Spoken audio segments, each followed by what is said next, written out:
Doctor Caro, bueno, en los últimos tiempos hemos visto a la Fiscalía investigar y ahora acusar a un partido político. Pero se está hablando mucho de los aportes de campaña, que son parte también de toda esta investigación. ¿Los aportes de campaña son o no son, o se comete o no se comete un delito cuando no se declaran los aportes de campaña por la forma en que son recepcionados estos? ¿Cómo se puede decir? Ahora, por ese solo hecho no hay un delito. Acá en el Perú no tenemos todavía el delito de financiación ilegal del partido. Lo habrá en el futuro, dado que se ha aprobado en la reforma constitucional por referéndum. Lo que se tiene acá, y alega la Fiscalía, es que hay lavado de activos.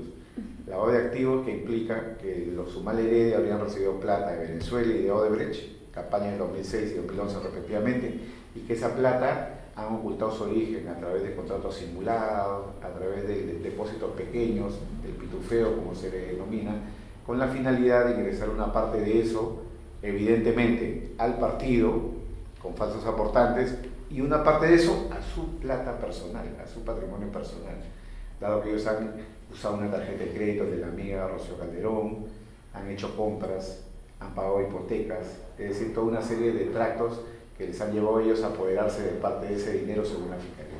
Ahora, el cargo exacto es lavado de activos en organización criminal. Se está señalando que se está incluyendo al Partido Nacionalista. ¿Cómo un partido puede ser considerado o actuar como una organización criminal? ¿Cómo es que lo está entendiendo la Fiscalía? Sí, acá hay que tener en cuenta de que la imputación no implica que todo el partido sea una organización criminal, sino que el partido sea utilizado, ha sido instrumentalizado, con la finalidad de decir, necesito plata de campaña, vengan, denme el dinero, y una vez que recibieron el dinero, parte se la quedaron ellos según la imputación, y parte entró al partido. Y como el origen no se quería declarar, se ha utilizado mecanismos fraudulentos con la finalidad de hacer aparecer a terceros como si fueran los aportantes. Entonces, no es que todo el partido sea una organización criminal, sino que el partido sea utilizado para una finalidad ilícita por parte de los imputados o acusados en este momento. Ahora, también se puede tener parte del partido, la cúpula del partido, por ejemplo. Los imputados, la lista de acusados son los que habrían utilizado el partido con la finalidad de cometer este hecho delictivo. Concretamente, Humala Heredia, Ilan Heredia, que es el tesorero. Muy bien, son los tres principales del Partido Nacionalista que habrían utilizado la estructura partidaria para cometer estos ilícitos. Ahora, ¿cómo se utiliza la estructura partidaria o cómo se utiliza la estructura de un partido para poder cometer el ilícito del lavado de activos? A ver, evidentemente esto da lugar a lo que se denominan las organizaciones duales, ¿no? Hay un montón de organizaciones que por un lado realizan actividad lícita y por otro lado actividad ilícita. Este es el lado ilícito. El lado ilícito implica que yo recibo, en el ejemplo o en la hipótesis de la Fiscalía, recibo plata en efectivo, no la contabilizo como un aporte de la empresa Odebrecht o de Venezuela, sino que la tengo guardada y la empiezo a ingresar de a pocos en las cuentas del partido o en mis cuentas personales a través de simulaciones, ¿no? Por ejemplo, contratos fraudulentos, o a través de falsos aportantes, o a través, digamos, de pequeños depósitos en efectivo, que es la técnica que dice la Fiscalía que se usa, que es la del pitufeo. Entonces, utilizo en la medida que yo tengo poder sobre la organización. Cualquiera no puede utilizar la estructura de un partido político, solamente aquellos que tengan el poder de la organización, que en este caso son los señores Humala Heredia e Ilan, que por extensión ha participado en este hecho. Ahora, ¿habría más de un delito, o se podría más de un delito aparte de los considerados con la Fiscalía? La Fiscalía dice, ok, ingresó el dinero y una parte se la quedó Nadine Heredia y Yantumala. Esa parte, la que no ingresó al partido, ¿configura también un delito? Claro, porque según la hipótesis de la Fiscalía, si ellos recibieron la plata para la persona jurídica, para la organización, y parte de ese dinero pasó a su patrimonio personal, para empezar ahí hay una suerte de apropiación indebida, apropiación ilícita, muy bien, donde ellos están apropiando de parte del dinero que estaba dirigido al partido, se lo estaban quedando ellos, y conforme a la imputación de la Fiscalía, ellos no es que metieron la plata directamente en su patrimonio, sino que ellos han simulado para que ese ingreso de dinero tenga cierta justificación. Por ejemplo, el tema del Fotograf, el tema de centros capilares, el tema del uso de los depósitos hechos por la madre de Nadine Heredia. Entonces, al final del día lo que tenemos es que ellos se han apropiado, según la Fiscalía, de parte del dinero y han simulado un proceso con la finalidad de hacer aparentarle un origen legal. Ahora, se está hablando de lavado de activos. ¿Cómo probar que efectivamente hubo un lavado de activos? Aparte, claro, de estas modalidades de encubrimiento, ¿no? Sí. Porque el lavado de activos exige que el dinero se Como yo siempre digo, el lavado de activos es un proceso de 2 etapas, ¿no?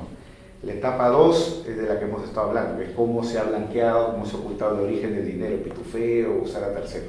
Pero hay una etapa 1 que es la etapa central, con la cual hay que empezar la explicación, que es la etapa de captación del dinero, cómo ese dinero llega a las manos de Humala y Heredia. Y ahí la Fiscalía tiene la prueba de cargo, tiene el deber de probar que ese dinero tiene origen ilegal. Decir que viene de la caja 2, decir que viene de la caja de coimas o decir que viene de operaciones estructurales no es decir mucho, es gramatical. Tienen que probar que esa plata de la caja 2, caja de coimas, tenía un origen ilegal. ¿Qué origen ilegal? Por ejemplo, fraude tributario, si Odebrecht no declaró los impuestos, o por ejemplo, otros hechos de corrupción, si Odebrecht, por poner un ejemplo, a través de operaciones como Petrobras, hizo defraudaciones o cometió corrupción y esa plata estaba guardada producto de eso, entonces podríamos hablar ahí recién de un dinero sucio. Entonces, para mandar una camisa a la lavandería, primero tiene que haber camisa sucia, esa plata tiene que estar contaminada. Entonces, ese es el punto central de la prueba. La Fiscalía tiene que probar que el dinero tiene origen ilícito y en segundo lugar tiene que probar que cuando Humala y Heredia lo recibieron sabían de ese origen ilícito o podían sospechar de ese origen ilícito. En eso le ayuda mucho el tema de que sea mucha plata, que sea clandestino, son indicios, pero no son determinantes. Porque también uno puede pensar, oye, hay muchos empresarios que tienen una plata, pero simplemente no quieren aparecer. Claro. Y ese podría ser un argumento de la defensa, además. Ese es un argumento de la defensa. Los abogados lo han estado diciendo el día de ayer, que Odebrecht era una empresa prestigiosa en el año 2011. Era una empresa que estaba, digamos, considerada como una de las mejores empresas de Brasil y de Perú. Entonces, no podía uno sospechar de que la plata de Odebrecht tuviera un origen ilegal. Y esa va a ser la defensa de ellos en el juicio. Ahora, probar el origen ilícito del dinero se puede decir que es la parte más complicada del caso, teniendo en cuenta que estamos hablando de un dinero que tiene su origen, además, en otro país. Desde mi punto de vista, sí, ¿no? Y es la valla más alta que tiene la Fiscalía, considerando que el Tribunal Supremo de Justicia de Brasil ha establecido que el uso de platas de la caja 2 equivale más a temas de falsedad que a temas de lavado de activos. Nos lo acaba de decir en un fallo del mes de abril del 2019 y en otro del 2018. Entonces, hay hasta 2 precedentes de la justicia federal brasilera donde eso se ha sostenido y seguramente va a ser un argumento que usen los abogados en el juicio. Entonces, falsedad no implica que sea dinero sucio, digamos. Claro, porque la falsedad lo que te genera es cualquier cosa menos origen ilegal, porque no es un delito de enriquecimiento, ¿no? La falsificación, ¿no? Pero exactamente que, precisando... Lo que dice el Tribunal Supremo Federal es que el uso de dineros de la caja 2 es un delito de falsedad ideológica, es decir, es haber mentido en las cuentas. Un delito tributario, por claro, no implica lavar dinero, ¿no? Eso es lo que ha dicho el tribunal. Si eso va a ser vinculante para Perú, no. El Perú puede tener otra concepción, pero ya es algo que es una prueba a favor de los imputados. Ahora, ellos están, o sea, se está pidiendo para ellos penas de o más de 20 años, para los principales en todo caso. En esta pena hay algún tipo de... ¿Podrían aspirar a algún tipo de beneficio Humala, Heredia, teniendo en cuenta que son los cabecillas según esto? Claro, para empezar, las penas, que son bastante elevadas, son desproporcionadas, pero no porque el fiscal lo quiere, sino que la ley prevé penas elevadas. Acá en el Perú tenemos penas de hasta 15 años por lavado de activos, cuando en otros países las penas son 5 a 10 años. En Estados Unidos un caso así implicaría un pedido de acusación por 10 años, no más seguramente. En España igual, pero acá en Perú, conforme a nuestra legislación, donde hay una represión alta al lavado de activos, la pena es de hasta 15. El tema es de que en el caso de Nadine le atribuyen 3 conductas, ¿no? 3 conductas en el tiempo, y conforme a la legislación peruana las penas se suman, con un máximo de 35, ¿no? O un máximo del doble de la pena del delito más grave. En este caso ya le están pidiendo 26 justamente porque son 3 conductas. En el caso de Humala 2 conductas, pero le están pidiendo en consecuencia 20 años, ¿no? Pero es por deficiencia de la ley que tiene penas muy elevadas. Ahora ellos pueden, como cabecillas o presuntos cabecillas, de esta organización criminal, ¿ellos pueden aspirar a algún beneficio, a algún tipo de colaboración, o es que eso para ellos está simplemente anulado y van a tener que afrontar esta pena? Primero, ¿no? Si ellos fueran condenados, podrían aspirar a un beneficio, pero muy reducido, ¿no? Ya no es el 2 por 1 ni el 3 por 1, sino según la ley es 7 u 8 por 1. Entonces, el beneficio es muy acotado.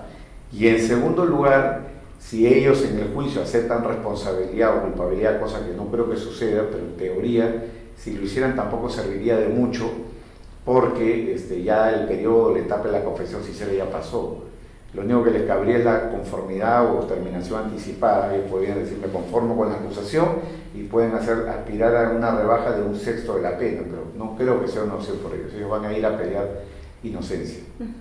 ¿Cuáles son los puntos o los agravantes que podrían tener ellos en el caso de lo que hemos visto hasta ahora? El tema de las agravantes que pueden tener es el uso de una organización criminal, la pluralidad de personas, el hecho de que después Usman haya sido funcionario público, el hecho de que estemos hablando de una postulación política al más alto puesto, que es el de presidente de la República, son situaciones que le van a dar gravedad al hecho.